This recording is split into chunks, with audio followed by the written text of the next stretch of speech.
Latim, a língua dos romanos. Por centenas de anos, esta foi a língua dominante na Europa, na época do Reino Romano, depois da República Romana, e mais tarde, do Império Romano. Isso é amplamente conhecido, e muitas pessoas têm que aprender as obras da Era de Ouro do latim na escola.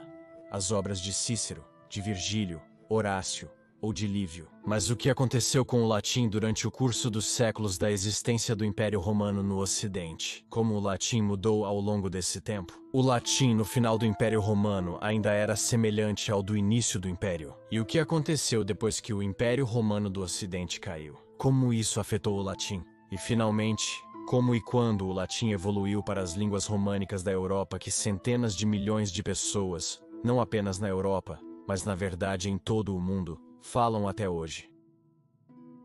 Quando falamos sobre latim, devemos definir o que realmente queremos dizer com latim. Se você perguntasse a alguém na rua o que é latim, provavelmente diriam que é a língua morta dos antigos romanos. O latim, por definição, é uma língua indo-europeia que se desenvolveu na área do Lácio, atual Látzio, a área ao redor de Roma. Com a expansão dos romanos, a língua consequentemente também se expandiu e foi levada a todas as áreas que a República Romana e, mais tarde, o Império Romano haviam conquistado. É claro que o latim deve ter mudado em sua longa história. Roma foi fundada em 753 a.C., e mesmo naquela época, o latim arcaico já havia se desenvolvido, que então se transformou ao longo dos séculos em latim antigo, e depois em latim clássico. O latim clássico é a forma de latim escrito que muitos tiveram que aprender na escola, que é magnificamente demonstrado nas obras de Cícero ou de Virgílio. Mas mesmo assim, a evolução do latim obviamente não acabou, já que o Império Romano durou no Oeste por 500 anos, meio milênio, e sabemos que muita coisa pode acontecer em tanto tempo. Só temos que olhar o quão diferentes as línguas europeias soavam há 500 anos de hoje. E assim, o latim clássico evoluiu lentamente para o latim tardio, que pode ser definido como uma forma mais simplista de latim escrito, que foi usado a partir do terceiro século depois de Cristo até por volta do 900 depois de Cristo. Falaremos sobre isso mais tarde. Então, já vemos que quando dizemos latim, não é tão fácil, porque, assim como qualquer outra língua, o latim se desenvolveu ao longo dos muitos séculos em que foi usado como a língua oficial do Reino Romano, depois da República Romana e, por último, do Império Romano. Mas se você achou que isso já era complicado, então fica ainda mais estranho, porque, claro, havia uma grande diferença entre o latim escrito e o latim falado. Temos uma ideia de como o latim soava, mas é claro que farei um vídeo totalmente separado sobre isso. No entanto, basta dizer que pode ser reconstruído a partir de escritos sobreviventes da era romana como o latim deve ter soado. Pegue o nome Cícero como exemplo. Sabemos que o C era pronunciado como K, então o nome teria soado como Cícero e não Cícero, que é como seria pronunciado em latim eclesiástico. Essa é a forma de latim que sobreviveu através da Igreja Católica Romana. Mas a parte interessante sobre o latim falado é que era basicamente uma forma simplificada do latim escrito, não tão diferente de hoje, onde falamos de maneira diferente na linguagem cotidiana do que escreveríamos em um ensaio ou em um artigo científico. Até o século XIX, acreditava-se que o latim falado era realmente muito diferente do latim escrito, e que, para todos os efeitos, era como se fosse sua própria língua. Na realidade, o latim vulgar é realmente apenas o latim falado, o latim do povo comum dos tempos romanos. Europa, então, o que você teria ouvido um comerciante dizer a outro, ou um soldado, ou até mesmo um escravo dizer a outro?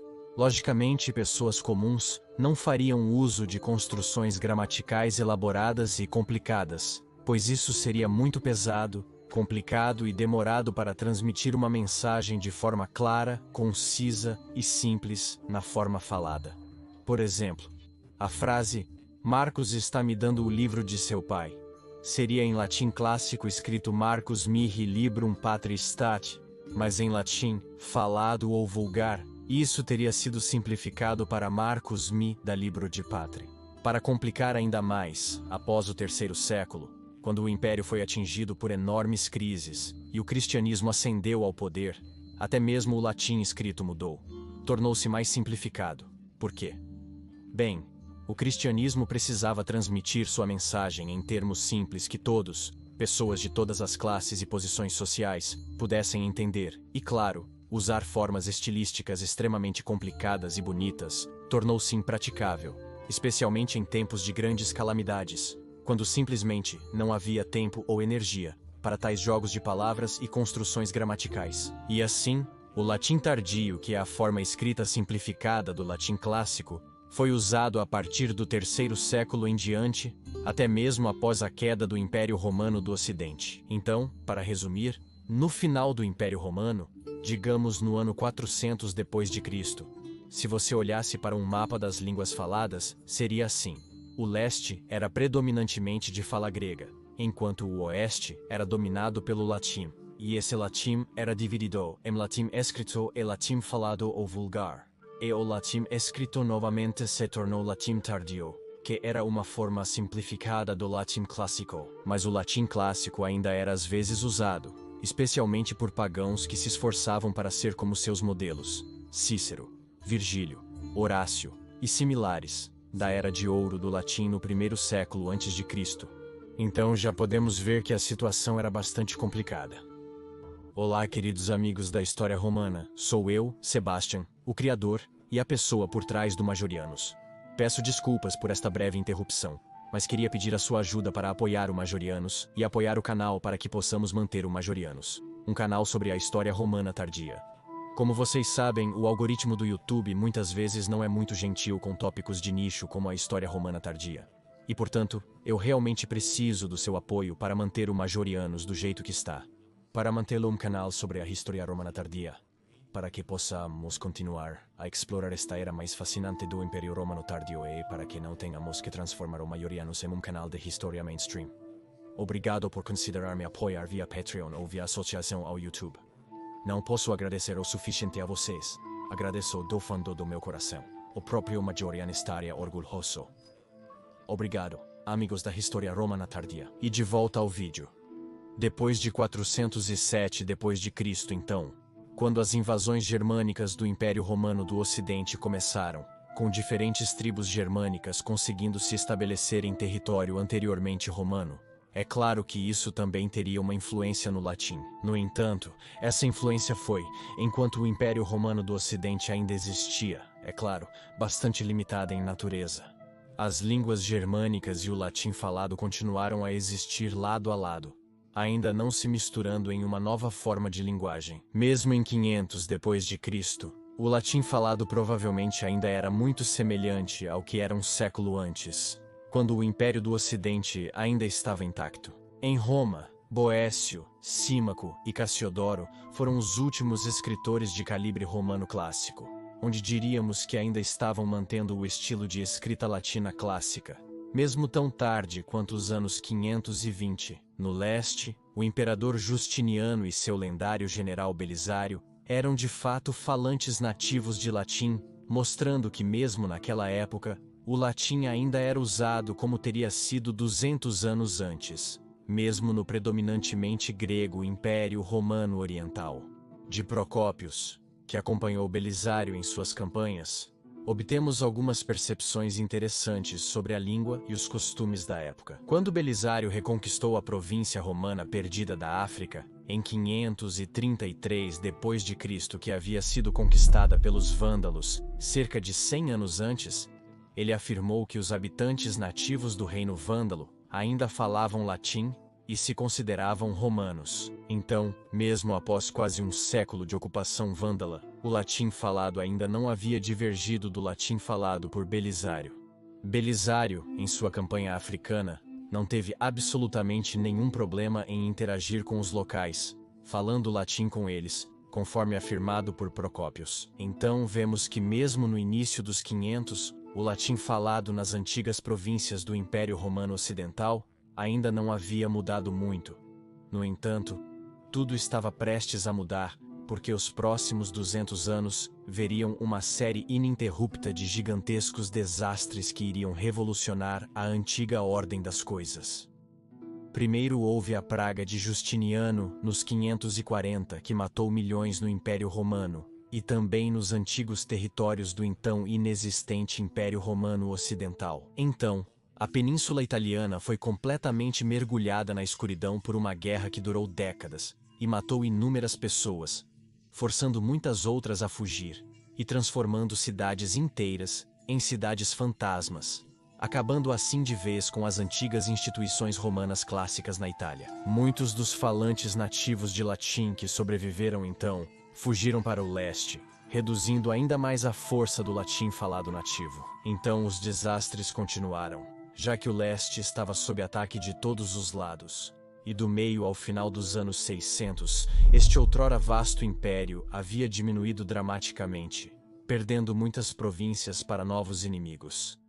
Isso trouxe consigo um declínio dramático da força da cultura e influência romanas, e naquela época, no leste, o grego se tornou muito mais forte, ofuscando assim o uso do latim, cujo uso então diminuiu ainda mais. No antigo Império Romano do Ocidente, enquanto isso, pelos anos 600, as diferentes línguas germânicas começariam lentamente a se infiltrar no latim falado localmente. Mas claro, isso também funcionava ao contrário. Os germânicos também adotariam o latim, muitas vezes misturando-o com sua própria língua germânica. Por exemplo, no território controlado pelos francos, os galo-romanos, após mais de um século de influência franca, começariam lentamente a adotar algumas palavras da língua franca, e vice-versa. Portanto, o latim falado começou a mudar lentamente. No território do reino visigodo, enquanto isso, palavras da língua visigoda começaram a se infiltrar no latim falado lá. E aqui também isso aconteceria ao contrário, resultando consequentemente em uma divergência do latim falado na Espanha visigoda, em comparação com a Gália Franca. E esse efeito ocorreu em todos os territórios que eram controlados por diferentes tribos, todas as quais viram palavras dessas tribos começarem lentamente a se misturar com o latim falado em suas respectivas regiões. E assim, sem o poder orientador do Império Romano, que nos séculos anteriores havia garantido uma forte influência cultural de Roma, e assim, o latim havia sido a língua orientadora. Sem esse poder orientador do Império Romano, o latim falado das diferentes antigas províncias do Império Romano começou a divergir cada vez mais fortemente, começando lentamente, já nos 500 em alguns territórios, mas então realmente acelerando nos 600 e 700 d.C. Assim, as línguas proto-românicas, portanto, os precursores das línguas românicas,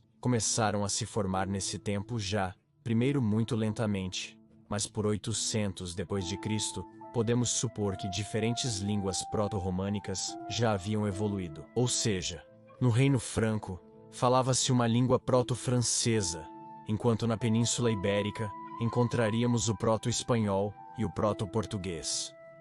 Os romenos são uma exceção estranha aqui, porque ainda é objeto de debate como e por que essa língua conseguiu manter uma alta semelhança com o latim falado, apesar de fazer parte do Império Romano por nem mesmo 200 anos. Eu fiz um vídeo sobre essa fascinante anomalia. No entanto, mesmo em 800 d.C., o latim escrito ainda pode ser considerado como pertencente ao latim tardio, o que significa que os autores ainda tentavam manter a escrita no mesmo estilo latino que no final do Império Romano Ocidental.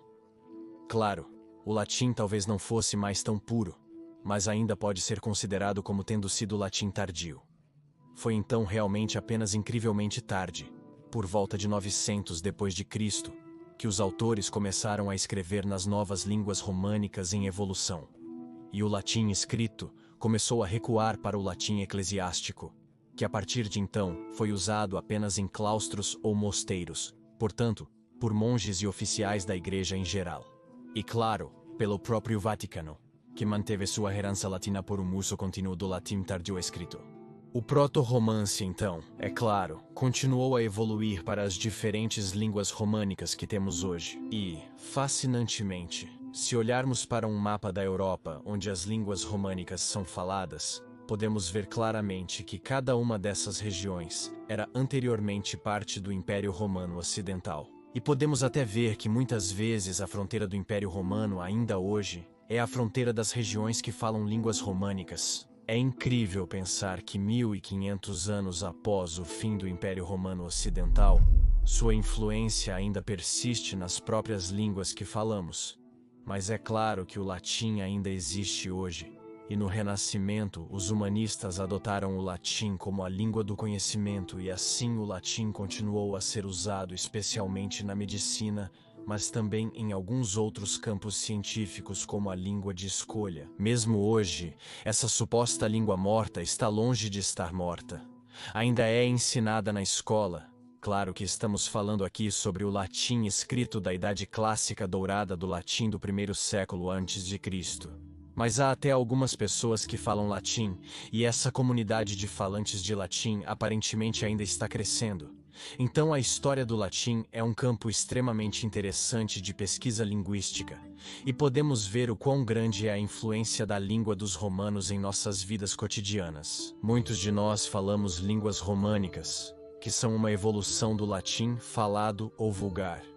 E assim, a influência cultural do Império Romano se mostra mais uma vez de maneira mais espetacular. E por favor, curta e se inscreva, para que você não perca nenhum vídeo futuro sobre a fascinante era do final do Império Romano. E eu gostaria de agradecer aos nossos novos apoiadores Augustus, Kimberly Perotes e Ed Xavier. Muito obrigado, Kimberly Perotes, pelo seu generoso apoio ao Majorianos. Estou sempre feliz em ver mulheres também interessadas na história romana. E muito obrigado, Ed Xavier, pelo seu apoio igualmente incrível. E também gostaria de agradecer aos nossos novos apoiadores, Kaysar Casamo, Sebastian T. e Matei Babiak. Muito obrigado, Casamo, Sebastian T. e Matei Babiak, pelo seu generoso apoio. E eu gostaria, claro, de agradecer a todos que estão apoiando Majorianos de qualquer forma, através do Patreon, associação no YouTube, ou através de uma doação pelo PayPal. Muito obrigado, amigos, por apoiarem o Majorianos, para que eu possa manter este canal apenas sobre a história romana tardia. E se você quiser aprender mais sobre a reconquista do Reino Vândalo, pode assistir a este vídeo aqui no canto superior direito. Mas se você quiser aprender mais sobre o Reino Franco, pode assistir ao outro vídeo no canto inferior direito. Agradeço novamente a todos os amigos da história romana. Agradeço a você e desejo tudo de bom.